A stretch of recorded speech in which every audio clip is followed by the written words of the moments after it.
अभी खलासी लाइन नागपुर मोहन नगर के पास में आया हूँ।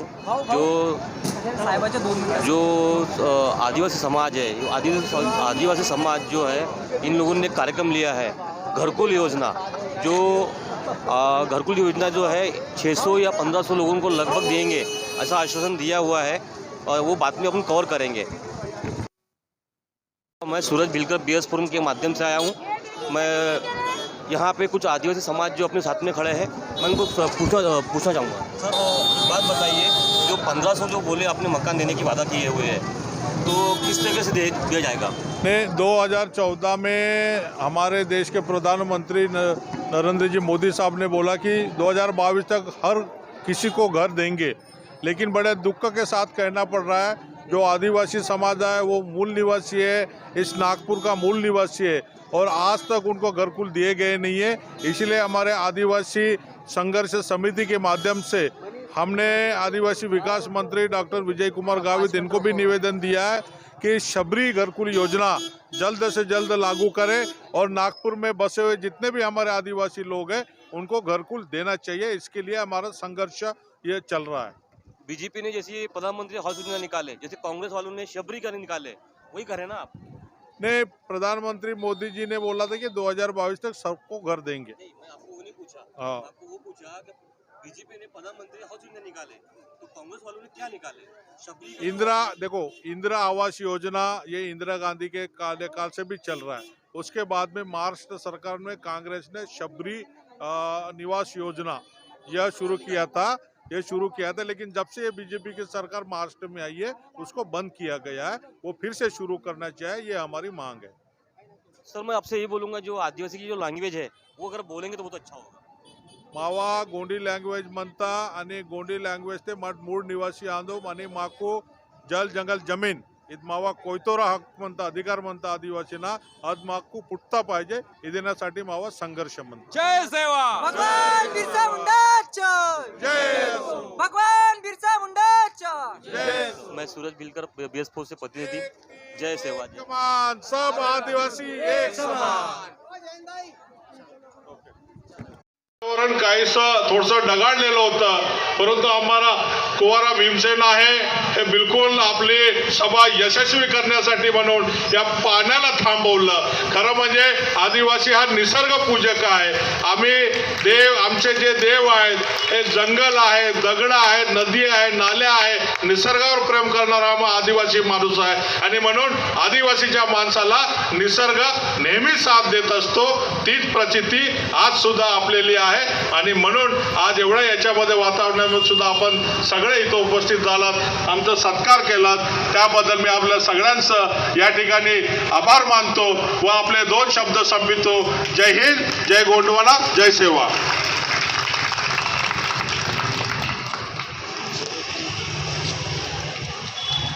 हमारे बीच उपस्थित ऋषभ जी अरखेल हमारे बीच मंच पर उपस्थित है। एक बार जोरदार तालियां उनके लिए हो जाइए। हमारे ऋषभ जी का स्वागत हमारे जयंत भाऊ टेंबुर ने और राजू भाऊ सहारे करेंगे। मैं इनसे अनुरोध करता हूँ, एक बार ऋषभ भाई के लिए जोरदार तालियां हो जाए।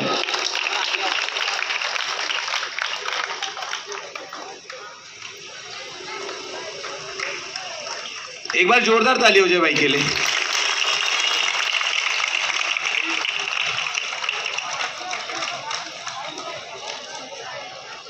विदर्भ आदिवासी विद्यार्थी संगठन द्वारा जितने बार भी मोर्चे निकाले गए, हर मोर्चे में यहाँ तक का 5 तारीख को जो मोर्चा निकाला गया था गावित साहब के कार्यालय में, रवि भवन में, वहाँ पर भी हमारे जयंत भाऊ टेंबुर ने हमारे साथ उपस्थित थे। गावित, अभी कुछ समय पहले दिलीप दादा ने बोला कि गावित साहब की थोड़ी भाषा बराबर नहीं थी। मैं आपको बताना चाहूँगा कि आप लोगों के लिए मैंने उनसे लड़ लिया। वो मंत्री रहते हुए मैंने आपके लिए उनसे लड़ लिया। बोला जब तक घरकुल योजना के अर्ज शुरू नहीं होंगे, अगर समय आया तो आपका पुतला भी जलाना पड़ेगा नागपुर शहर में, तो हम जलाएंगे, लेकिन घरकुल योजना में होना यानी होना। और गावित साहब द्वारा प्रकल्प अधिकारी को ऐसा आश्वासन दिया गया कि आने वाले 2-3 दिन में अर्ज शुरू किया जाए। तो मैं आप सभी को बताना चाहूँगा कि जो 600 लोग जिनके नाम हमारे पास है, अभी तो 300 लोगों के नाम लिया, बाकी 300 लोगों के और नाम है इसी लिस्ट में। तो जैसा भी अर्ज शुरू होते हैं आप अपने घर पे सोए पड़े रहना, आपका बेटा आपके घर तक लाकर देगा फॉर्म, आपका फॉर्म भर कर दूंगा मैं, और विभाग से किस तरह घरकुल योजना सैंक्शन करना है, लेकर आना है, उसकी जिम्मेदारी मेरी। साथ ही हमारे बीच उपस्थित हमारे जयंत बाबू टेंबूर ने, वो आपका मार्गदर्शन करेंगे और योजना से संबंधित सारी माहिती के बारे में आपको बताएंगे, और यहाँ तक का हमारा सफ़र किस तरीके से रहा उसके बारे में 2 शब्द हमारे जयंत बाबू। कुंवरा भीमसेन जी, भारत रत्न परम पूज्य डॉक्टर बाबा साहब अम्बेडकर, इन सभी के मार्गदर्शन पर आदिवासी विद्यार्थी संगठन के द्वारा हम लोग अनेक सरकारी कार्यालयों में मंत्रियों को, जहाँ जहाँ हमारे मूल हक की लड़ाई है, आदिवासी इस देश का, इस शहर का मूल नागरिक है, इसलिए हर आदिवासी भाइयों के लिए घर मिलना चाहिए, हमारी अपेक्षा है। इस सोई हुई मुर्दार सरकार के हर दरवाजे तक का हम जाएंगे और आधे रात में उसका दरवाज़ा खटखटाएंगे, क्योंकि हम दलित, गरीब, आदिवासी बहुजनों को सबको अधिकार मिलना चाहिए, ये हमारी मांग रहेंगी। और जब तक का लोगों को घर नहीं मिलता, गरीब आदिवासियों को, जो महाराष्ट्र शासन की जगह पर आदिवासी विभाग यदि नाम है तो उस नाम पर गरीबों के लिए घरकुल के प्रयोग लगाना चाहिए, घर बनाकर देना चाहिए और मुफ्त और सहूलत में घर देना चाहिए, ऐसी मैं मांग करता हूँ। आदरणीय महाराष्ट्र प्रदेश कांग्रेस कमेटी के आदिवासी विभाग के अध्यक्ष और एकदम दुर्बल आदिवासी गढ़चिरोली जिले का जिन्होंने हरदम प्रयत्न किया, ऐसे हमारे उसंडी साहब जिन्होंने यहाँ हमको बहुमूल्य मार्गदर्शन किए। दादा, ये तो छोटी सी लड़ाई है, अभी हमको विधानसभा में आपके माध्यम से एक मोर्चा लेके जाना है और इस सोई हुई सरकार के प्रतिनिधि और अधिकारियों के से मांग करना है कि जब तक यदि न्याय नहीं मिलेगा तो हम ये मुंबई के विधान भवन पर हमारा आदिवासियों का झंडा फड़कता रहेगा और हम हमारी मांगे को मानने के लिए आदिवासी मंत्री और माननीय मुख्यमंत्री को मजबूर कर देंगे। दादा, थोड़ा सा आप रूपरेखा बना लीजिए और कब चल रहा है अपने को इस भूमि और सोई सरकार के जगाने के लिए और आदिवासियों को मूल हक दिलाने के लिए ये आपसे विनती करते हैं। और आप बड़ी पैमाने पर मेरी माता, बहनें और भाई उपस्थित हुए, उसके लिए मैं आपका धन्यवाद चाहता हूँ। जय हिंद, जय जवाहर। सबसे पहले मैं हमारे कुंवरा भीमसेन जो है, जो भीमान थे, हमारे डॉक्टर बाबा साहब अम्बेडकर शेरवाटी जी और इस नागपुर शहर को जिसने बसाया, हमारे गोंड राजा भक्त बुलंद साहब, इनको नमन करता हूँ। और उसके बाद आप सभी उपस्थित लोगों को जय सेवा बोलता हूँ। बोलो जय सेवा। साथियों, 5 तारीख को आदिवासी मंत्री नागपुर में आए, डॉक्टर गावित साहब। यहाँ बैठे हुए कितने लोग उस वक्त रवि भवन में उनसे मिलने आए थे? जरा हाथ ऊपर कीजिए। लगभग सभी लोग हैं। मुझे ये बताइए, जिस आदिवासी मंत्री को, जिस गावित साहब को मंत्री बनाया, वो ये समाज है हमारा आदिवासी समाज, और वो डॉक्टर गावित साहब आदिवासी मंत्री, हम आदिवासी से बात ऐसी कर रहे हैं, जब बाद में आदिवासी ऑफिस में जाओ, वहाँ फॉर्म भरो, तब वहाँ से घरकुल का जो मिलेगा मिलेगा। अरे मुझे ये कहना था, आदिवासी ऑफिस का वहाँ सबसे बड़ा अधिकारी अपर आयु ठाकरे साहब उनके बाजू में खड़े थे। उनका कर्तव्य था कि ठाकरे साहब को बोलेगा, ये हमारे आदिवासी समाज के लोग हैं, इनको घरकुल के लिए क्या करना है, क्या मेरी मदद लगती है, कहाँ मेरा आदेश होना, ये मुझे बताइए। कल मैं इनको आपके पास भेज रहा हूँ, सबको घरकुल के लिए क्या करना है वो उनको मार्गदर्शन करो और उनको घरकुल की योजना का पूरा लाभ देना चाहिए। वो कैसे मिले, क्या मिले, इसका पूरा मार्गदर्शन करो। ये शब्द उन्होंने कहा ही नहीं। उन्होंने कहा ऑफिस में जाओ, फॉर्म भरो, फॉर्म भरने के बाद जब ये बोलेंगे तब जाना और घरकुल मिलेगा। अरे कोई घर की खेती है क्या? ये नागपुर शहर, ये हमारे गोंड राजा ने बसाया वो शहर, यहाँ पे इनके नगरी हमारे दो राजा के बसाई हुई है, और यहाँ के आदिवासी से इस तरह के आदिवासी आदमी, आदिवासी मंत्री इस तरह बात करता है तो मैं निषेध करता हूँ उस व्यक्ति का, उस आदिवासी मंत्री डॉक्टर गावित साहब का मैं इस मंच पे निषेध करता हूँ। दोस्तों, घरकुल ये कोई बड़ी बात नहीं है। आदिवासी विभाग में 2015 तक घरकुल की योजना अमल में थी। 2015 के बाद घरकुल का पूरा योजना ही बंद कर दी गई। फिर क्यों कर दी गई? 15 में जब बीजेपी की सरकार है, बीजेपी के सरकार ने ही वो जीआर निकाला कि घरकुल का पूरा फिलहाल बंद करते हैं ये योजना। क्या जरूरत थी? यानी आदिवासियों को पूरी तरह रास्ते पे लाना, उनके जीवन से खेलना, उनका जीवन उद्ध्वस्त करना, ये इस बीजेपी सरकार की नीति है। और मैं इस सरकार का इस मंच पे खुलेआम निषेध करता हूँ। क्यों? कि ये सरकार बोलने का, हर व्यक्ति को बोलने की स्वतंत्रता है, क्योंकि डॉक्टर बाबा साहब ने संविधान में हर एक को समानता का हक दिया है। हर किसी को वो हक दिया है, वो अधिकार दिया है जो मूल अधिकार हर व्यक्ति को चाहिए। तो हम लोग, हमारा समाज दोस्तों इसीलिए पीछे कि हम लोग पढ़ाई से बहुत दूर है। शिक्षण का हमने सबसे पहले बात। दूसरी बात, हम संगठित नहीं हैं। अगर संगठित नहीं है तो हम संघर्ष भी नहीं करते, क्योंकि हमारा आदमी हमारे ही लोगों के पैर खींचता है। हमारा आदमी अगर कोई सामने जाता है ना, उसको कैसे पीछे लाए। बस यही नीति हम लोग आज इस समाज में ला रहे हैं, और वही नीति रखनी चाहिए। इसलिए हम लोग आज ही पीछे हैं। इसलिए बाबा साहब के 3 मंत्र हैं, शिका, संगठित हो और संघर्ष कर। ये 3 मंत्र का अमल बाबा साहब ने जो बताया समाज में, उन्होंने ऐसा छुप के 4 दीवारी के अंदर बोल के नहीं बताया, खुलेआम सबके सामने बोला। और उसका अमल आज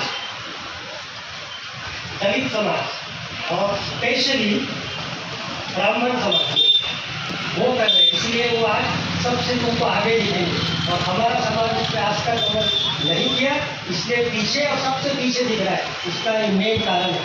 इसलिए मैं आपको यहाँ आश्वासन देता हूँ कि हमारे डॉक्टर हुसैन जी साहब, जो पेशे से डॉक्टर रहने के बावजूद भी समाज के भलाई के लिए उन्होंने डॉक्टरी पेशा छोड़कर वो आज समाज के विधायक कामों के लिए आगे बढ़ के आज यहाँ जितने भी लोग बैठे हैं, उनके घरकुल की योजना को सक्सेस करने के लिए उन्होंने कसम खाया। और वो घरकुल योजना हर किसी को, जितने भी लोग हैं जो सही में घरकुल योजना के लिए जो अर्ज करेंगे, जो भी हो, उनको मिलना ही चाहिए और वो मिलेगा। इसलिए उन्होंने प्रण किया है, और हम लोगों का सभी का ये कर्तव्य है कि उनका साथ देना चाहिए हम लोगों ने। अगर हम उनका साथ देंगे तो आज हम यहाँ रास्ते पे बैठे हैं, कल देखना हम उस विधान भवन में, उस विधान परिषद में बैठे दिखेंगे उनके। लेकिन उसके लिए हमको एक होकर, संगठित होकर काम करना पड़ेगा, तभी हम कुछ कर सकते हैं। अदरवाइज जहाँ थे वहीं रहेंगे। और जो आज हमारे समाज में बहुत महत्वपूर्ण बात मैं बताना चाहता हूँ कि हम लोग, हमारे समाज के पुरुष वर्ग जो है वो सब के सब नशा पानी के अधीन हो गए। सुबह हो गई नशा दारू, शाम हो गई दारू, घर के तरफ ध्यान नहीं है। और ये दिक्कतें हैं, हम लोग आगे बढ़ नहीं पा रहे। मैं तो यहाँ उपस्थित सभी लेडीजों से, माता बहनों से कहता हूँ कि कोशिश करो, घर का आदमी अगर पीता है दारू, उसको घर में आने का सबसे पहले गलत बोल रहे होंगे। इसका कारण ये है कि हम लोग पीछे क्योंकि पैसा जो भी आता है कमाता है पूरा दारू में जाता है, घर के लिए क्या बचता है। इसलिए हम लोग आगे बढ़ नहीं पा रहे, ना बढ़ेंगे। हमारे ये तो अभिशाप है, दारू ये अभिशाप है हमारे। इसलिए मैं सब लोगों से विनती करता हूँ, हाथ जोड़ के विनती करता हूँ, कोशिश करो हमारे घर घर के बच्चों को पढ़ाओ, बच्चों को कभी शिक्षण से वंचित मत रखो। अगर हमको आगे बढ़ना है, कुछ करना है, करके दिखाना है, तो हमको शिक्षण को महत्व देना ही पड़ेगा। शिक्षण वो शस्त्र, ऐसा शस्त्र है कि कोई माइका और उसको छीन नहीं सकता तुमसे। क्योंकि बाबा साहब अम्बेडकर ने बोला था कि शिक्षण है तो वाघिणीचं दूध आहे, जो पीर तो बुरा है। दादा बरोबर बोलो। इसलिए हमको आगे में जब पीना ही है और जब हम गाँव का दूध पिएंगे तो हम अच्छे से अच्छे लोगों से टकरा सकते हैं, अच्छे से अच्छे लोगों से हम लड़ सकते हैं। आज हमारी जो समाज को पीछे लाने का जो षड्यंत्र रच रही है वो बीजेपी सरकार, मैं तो खुलेआम यहाँ से चैलेंज करता हूँ, क्योंकि बीजेपी सरकार हमारे बोलने का जो अधिकार है वो भी हमसे छीन गई। हमारे नेता राहुल गांधी जी, उनको संसद में बोला नहीं दिया जाता, उनका माइक बंद कर दिया जाता है और वो बोलते हैं। आज बोलने की वजह से उनकी खासदार की जो पद है वो छीन लिया गया, उनको बंगले से बाहर कर दिया गया। अरे ये ऐसी तुच्छ सरकार हम क्योंकि अभी टाइम भी इतना है, मौसम भी, ये लिस्ट को मैं आप लोग सभी के साथ में शेयर कर देता हूँ, या आपके व्हाट्सएप नंबर पे, या अगर आपके पास अगर आधा घंटा हो तो मैं भी बता सकता हूँ आप लोगों के नाम। किसी को जाने की खाई है? आवाज ऐसी आ रही, जाने की खाई है, लग रहा है जाने की खाई है कि नहीं है? जिस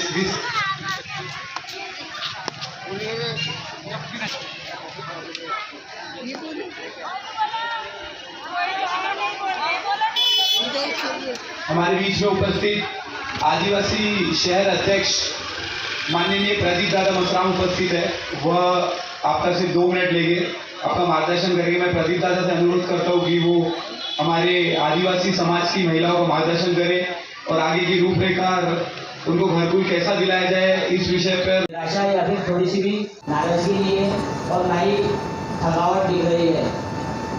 यह लड़ाई कोई छोटी नहीं है, काफ़ी लंबी चढ़ने वाली है, कारण कि अपन अपने हक के लिए लड़ रहे हैं।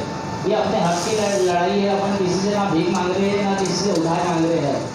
और जैसे कि मुझे लगता है कि महाराष्ट्र की सरकार जो कि एक अच्छे रूप में काम कर रही है और हर संभव प्रयास भी कर रही है कि समाज के हर निचले तबके तक वह हर सुविधाएं पहुंचा सके। लेकिन एक कहावत है कि जब तक बच्चा रोता नहीं तब तक माँ भी दूध नहीं पिलाती। सही है कि नहीं है? कहने का मतलब यह है कि सरकार भी प्रयास कर रही है, लेकिन जब तक अपन खुद से इच्छा व्यक्त नहीं करेगी कि हाँ हमें ये हमारा अधिकार होना, यह जो आपने योजना बंद किया है वो हमें पुनः शुरू करवाना है और हमको इसकी बेहद आवश्यकता है।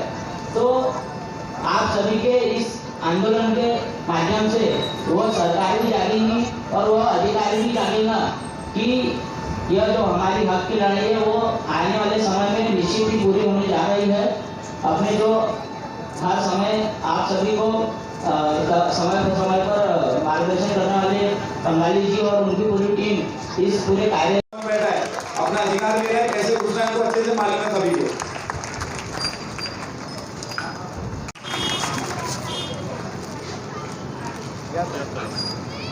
जोरदार तालियां दे तालिए। सब फाइटर महिलाएं अपनी तालियों में कमी मत करिए।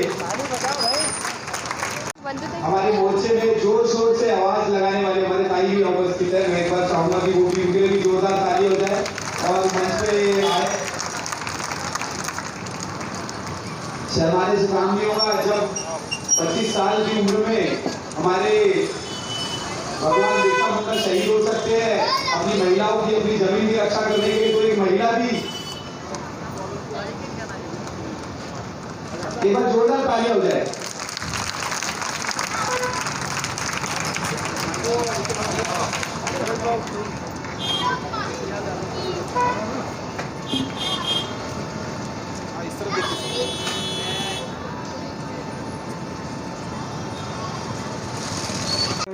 विनंती करतो आदरणारी अंजनाताई म्हणावी, किरणताई मंचकाळी हवी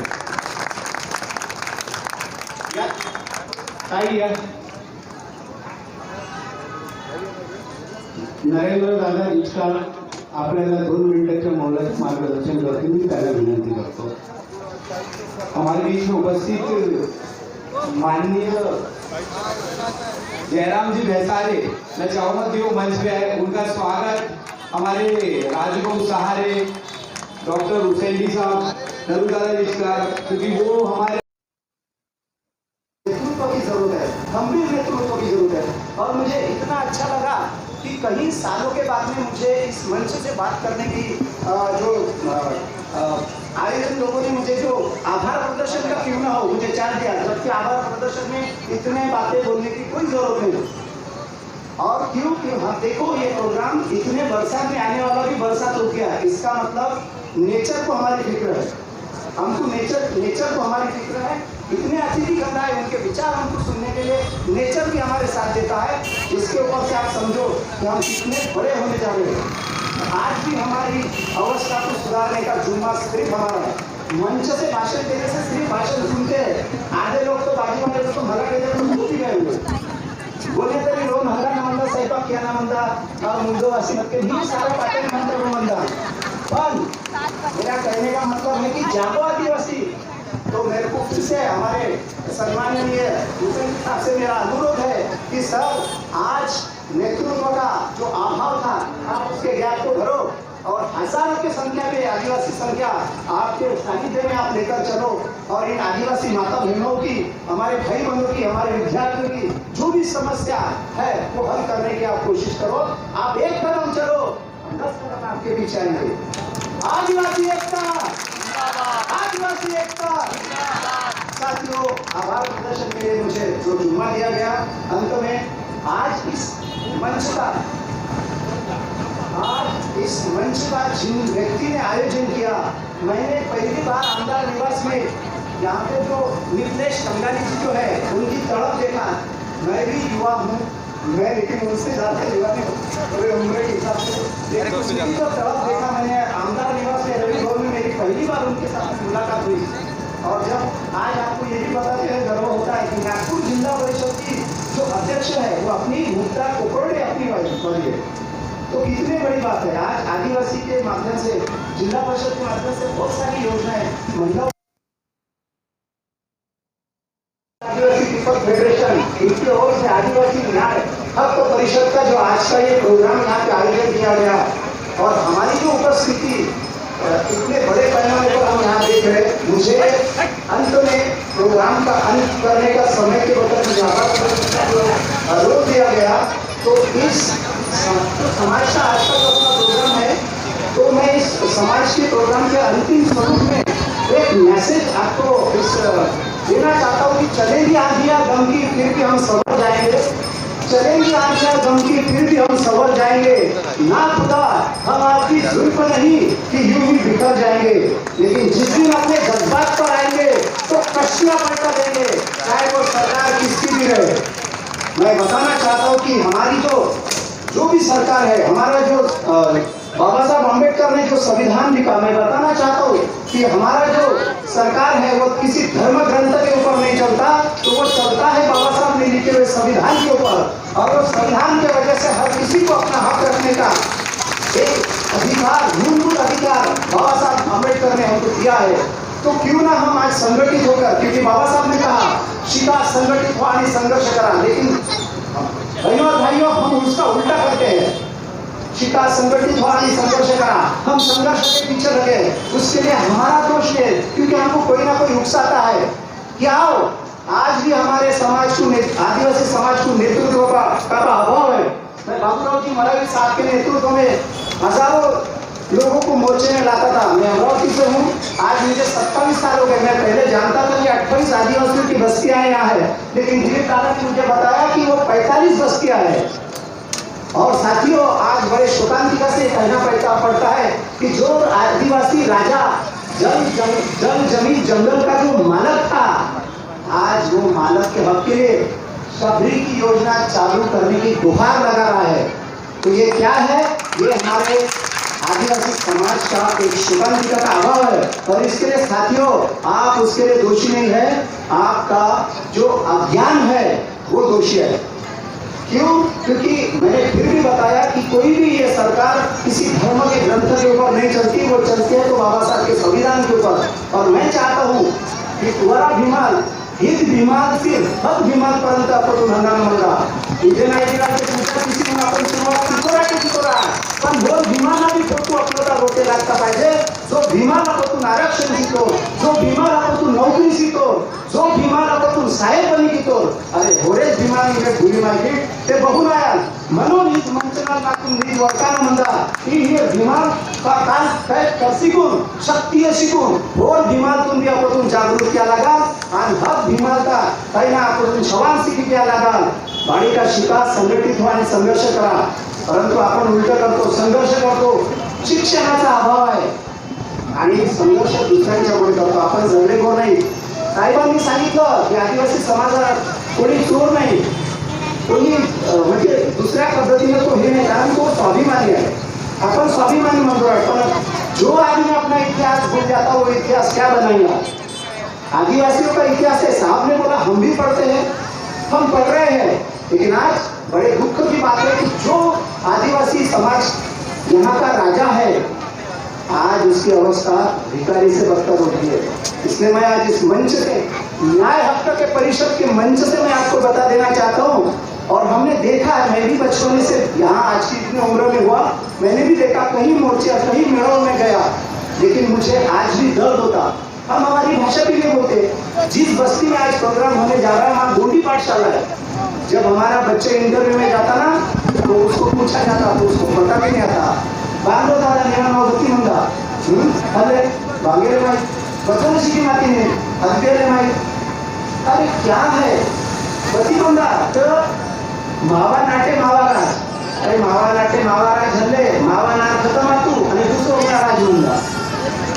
ज्या धार्मिक चित्रकला अमरावती जिल्ह्यात सरकारी ठिकाणी 85% आदिवासींचं वर्चस्व होतं राज्य होतं आज तिथे 85% लोक दुसरे आहेत आणि आमचे आदिवासी दंगत आहे आणि ही सरकारची राजनीती आहे आम्हाला आजही आश्रमशाळेच्या माध्यमातून जंगलातच ठेवल्या जातात अरे नागपूर येतात गंगुडे प्रतिष्ठी माहिती कंदमूळ तिंगे अरे नीट आजही आपल्या समाजाकडे लोकांचा पाहण्याचा दृष्टिकोन आदिवासी म्हटलं तर त्याला ते लंगोटी बांधतात बन्यांकर ही मुलांना दृष्टिकोन म्हणता लोकांना आपदा इथे म्हणून ही मंचना आदिवासी न्याय हक्क परिषदना मंचना नागपूर ही देताना म्हणता की आदिवासी जागवान फक्त अभ्यर्था इथून तुम्ही मावा म्हणता मावाय म्हणतात आणि मावाय कोण म्हणतात याच्यासाठी आपण शिक्षण हे फार जरुरी म्हणतात बाबासाहेब आंबेडकर म्हणतात कधीच दादांनी सांगितलं की शिक्षण हे वाघिणीचं दूध आहे जो कोणी पिणार तो दुर्लभल्याशिवाय राहणार नाही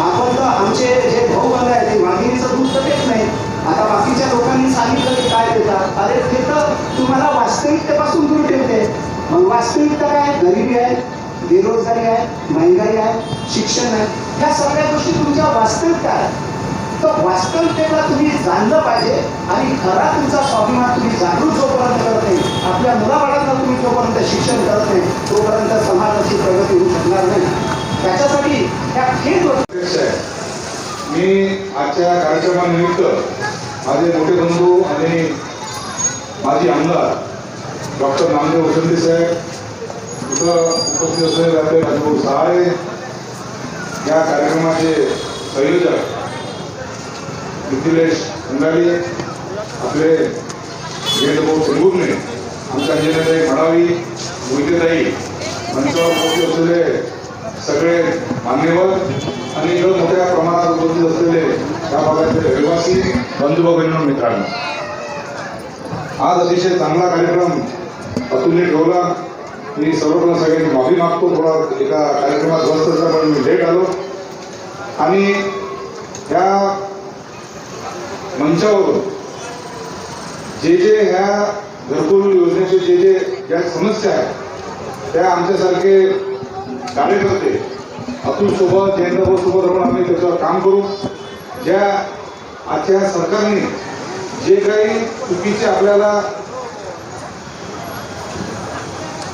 या घरकुल योजनेबद्दल चुकीचे आश्वासनं दिले खोट्या आश्वासनं दिले आपण त्यासाठी संघर्ष करू या संघर्षात तुमच्यासोबत ह्या सगळ्यांसोबत मी सोबत आहे मला माझी पुढे गरज झाली मी तर यायला तयार आहे मी पुन्हा एक वेळा मी अभिनंदन करतो आणि या कार्यक्रमाला आलेल्या सगळ्यांचा मी रजा घेतो धन्यवाद मंचावर उपस्थित आजचे कार्यक्रमाचे अध्यक्ष संपूर्ण अतिथीगण आणि आदरणीय आज एवढ्या मोठ्या प्रमाणात तिथे सगळे जमलेले माझे बंधू भगिनींना आदिवासी न्याय हक्क परिषदेच्या मार्फत जी मालकीचे हक्क पट्टे देण्याचं जो योजना जी सरकारने तुमची पूर्ण केली नाही त्यासाठी तुम्ही ते एकत्र जमले आहात. माझी अशी आशा आहे की यानंतर कुठल्याही न्यायालयीन हक्कासाठी तुम्ही असेच एकत्र व्हा, कारण आपण बरेचदा एकत्र होत नाही. एकत्र राहण्याची गरज आहे. जर तुम्ही एकत्र राहाल तर आपल्याला आपण भांडणामध्ये खूप मोठा हक्क मिळवू शकतो. पण आज आपला आदिवासी समाज खूप विखुरलेला आहे आणि तरी पण असे कार्यक्रम जर आपल्या समाजात होतात तर समाजाने त्या कार्यक्रमात पूर्णतः आपली हजेरी लावली पाहिजे किंवा आपला सहभाग तरी द्यायला पाहिजे. कारण मागे वळून बघितलं तर कोणी दिसत नाही. मोठे मोठे कार्यकर्ता, सामाजिक कार्यकर्ता प्रत्येक कार्यक्रम तुमच्यापर्यंत आणून पोहोचवतात ते तुमच्या हक्कासाठी. म्हणून